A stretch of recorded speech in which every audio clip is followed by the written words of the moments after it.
آپ امیجن کر کے دیکھو، ایک بچہ جو املیاں بیچ کر اپنا گھر کا گزارا کرتا تھا، ایک ایسا بچہ جو گھر گھر جا کر نیوز پیپر دیتا تھا، وہ بچہ ایک سائنٹسٹ بنے گا، possibly the most famous of his country, اور وہ اپنے ملک کا پریزیڈنٹ تک بنے گا۔ کوئی سوچ بھی نہیں سکتا تھا، لیکن یہ کر کے دکھایا انڈیا کے دی انفیمس ڈاکٹر APJ عبد الکلام نے۔ اور چلیے آج کے اس ویڈیو میں سمجھنے کی کوشش کرتے ہیں ایک ایروناٹیکل انجینئر، ایک راکٹ سائنٹسٹ، لیکچرر، پوئٹ اور 11th president of India doctor APJ Abdul Kalam, also known as the rocket man of India کو۔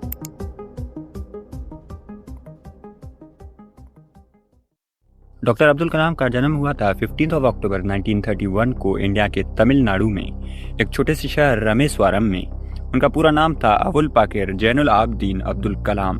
ان کے والد زین العابدین ایک بوٹ آنر تھے جو کہ زیادہ امیر نہیں تھے، لیکن اپنی کمیونٹی میں کافی رسپیکٹڈ تھے۔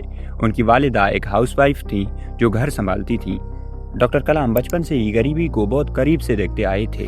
گھر کی فائنینشیل کنڈیشن اتنی مضبوط نہیں تھی کہ وہ آرام سے اپنی زندگی گزار سکیں، اس لیے چھوٹی عمر میں ہی انہوں نے کام کرنا شروع کر دیا۔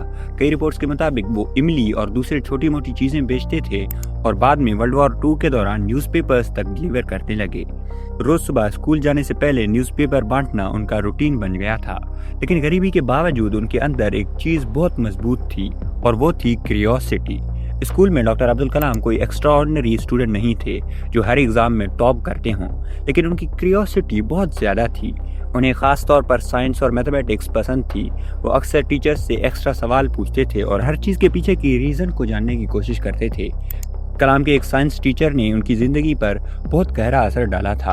ایک دن کلاس میں برڈز کے فلائٹ کے بارے میں پڑھایا جا رہا تھا تو ان کی ٹیچر نے بچوں کو سمندر کے کنارے لے جا کر اصل میں پرندوں کو اڑتا ہوا دکھایا اور سمجھایا کہ ہوا میں یہ کیسے موو کرتے ہیں۔ عبد الکلام کے لیے یہ ایک چھوٹا سا لیسن نہیں تھا، کیونکہ یہیں سے ان کے دل میں ایئر کرافٹس اور فلائنگ مشینز کے لیے کریوسٹی پیدا ہوئی۔ اسکول کمپلیٹ کرنے کے بعد انہوں نے سینٹ جوزفس کالج سے فزکس کی ڈگری حاصل کی۔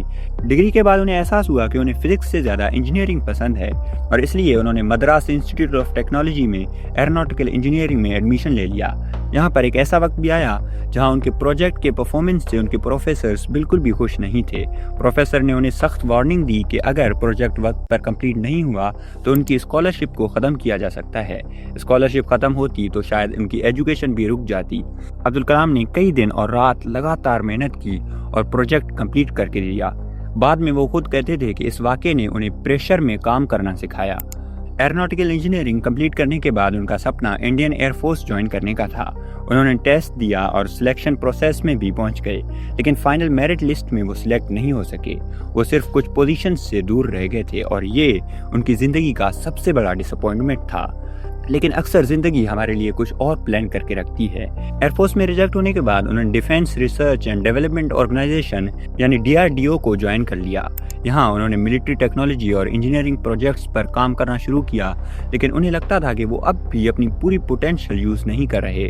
1969 میں ان کی زندگی کا اور امپورٹنٹ چیپٹر شروع ہوا جب وہ انڈین اسپیس ریسرچ آرگنائزیشن یعنی ISRO کو جوائن کرتے ہیں۔ یہ وہ دور تھا جب انڈیا اسپیس پروگرامز میں نیا جڑ رہا تھا۔ ریسورسز کم تھے، ٹیکنالوجی بہت لمیٹڈ تھی، اور دنیا کے بہت سارے ایکسپرٹس کو لگتا تھا کہ انڈیا اسپیس میں زیادہ دیر تک ٹک نہیں پائے گا۔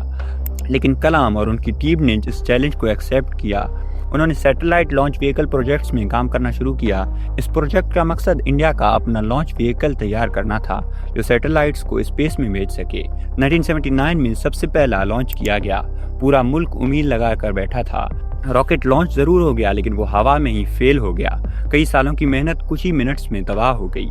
عبد الکلام نے بعد میں بتایا کہ اس وقت وہ بہت مایوس تھے، لیکن ان کی ٹیم نے ہمت نہیں ہاری۔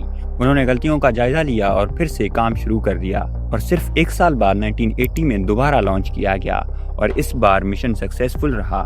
انڈیا نے اپنا سیٹلائٹ سکسیسفلی آربٹ میں بھیجا، اور یہ ملک کے اسپیس پروگرام کے لیے ایک ہسٹورک مومنٹ تھا۔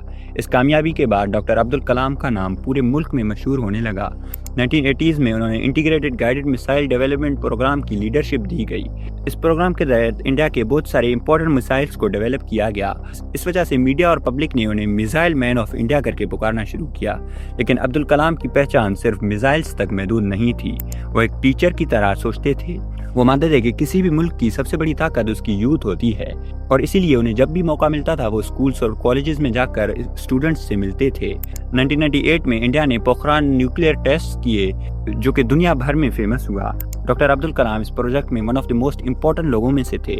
اس ایونٹ کے بعد ان کی پاپولیرٹی اور بھی زیادہ بڑھنے لگی، اور پھر 2002 میں وہ ہوا جس کا شاید کسی نے بچپن میں تصور بھی نہیں کیا تھا۔ ایک نیوز پیپر بانٹنے والا بچہ، ایک سائنٹسٹ، ایک میزائل ایکسپرٹ انڈیا کا پریزیڈنٹ بن گیا۔ عبدالکلام کو انڈیا کا 11th پریزیڈنٹ بنایا گیا۔ پریزیڈنٹ بننے کے بعد بھی ان کا لائف سٹائل بہت سمپل رہا۔ انہیں لگژری یا پروٹوکول میں زیادہ دلچسپی نہیں تھی۔ ان کی سب سے پسندیدہ ایکٹیویٹی اسٹوڈنٹس سے ملنا اور ان کے سوالوں کے جواب دینا تھا۔ وہ فیمسلی کہتے تھے کہ سپنے وہ نہیں ہوتے جو آپ نیند میں دیکھتے ہو، سپنے وہ ہوتے ہیں جو آپ کو نیند کرنے نہیں دیتے۔ 27 جولائی 2015 کو ڈاکٹر عبدالکلام شیلانگ میں اسٹوڈنٹس کو لیکچر دے رہے تھے۔ لیکچر کے دوران اچانک ان کی طبیعت خراب ہوئی اور وہ گر گئے۔ ہاسپٹل لے جایا گیا لیکن ان کی جان نہیں بچائی جا سکی۔ ایک ایسا انسان جس نے پوری زندگی نالج اور ایجوکیشن کو پروموٹ کیا، انہوں نے لٹرلی اپنے آخری سانس تک اسٹوڈنٹس کو پڑھانا نہیں چھوڑا، اور شاید اس لیے ڈاکٹر اے پی جے عبدالکلام صرف ایک سائنٹسٹ یا پریزیڈنٹ کے طور پر یاد نہیں کیے جاتے، انہیں ایک انسپریشن کے طور پر یاد کیا جاتا ہے۔ ایک انٹرسٹنگ بات یہ تھی کہ ڈاکٹر عبدالکلام نے کبھی بھی شادی نہیں کی۔ جب ان سے پوچھا گیا تو انہوں نے کہا کہ مجھے شادی سے زیادہ راکٹ سائنس آسان لگتا ہے۔